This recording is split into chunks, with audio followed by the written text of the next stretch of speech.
A thigh lift procedure there's two types of thigh lifts. One is a scar that goes very high up and it goes along the groin crease, and one is one that kind of looks like a hockey stick. It's called a long scar. It goes down the side. I try and do the short scar, the one that's up in the thigh crease, as much as possible to minimize the scar, but sometimes that's not possible, and this is something we will have discussed.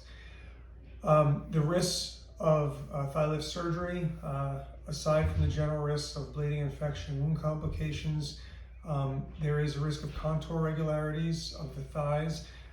Generally, when we do thigh lifts, we also do liposuction to the area, and anytime you have liposuction, there's a risk of contour irregularities.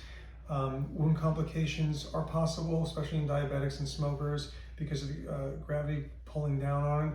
I put a bunch of sutures in down to the what's called the fascia and the periosteum of the pubic bone to support the tissues to minimize the risk of the tissues pulling. You may feel that, you may see some what's called bunching or pleating of the skin that smooths out over time. All the sutures are dissolvable.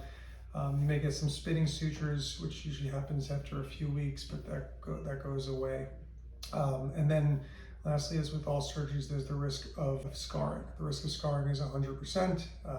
We will do everything we can to try and minimize the appearance of it, but there will be scars.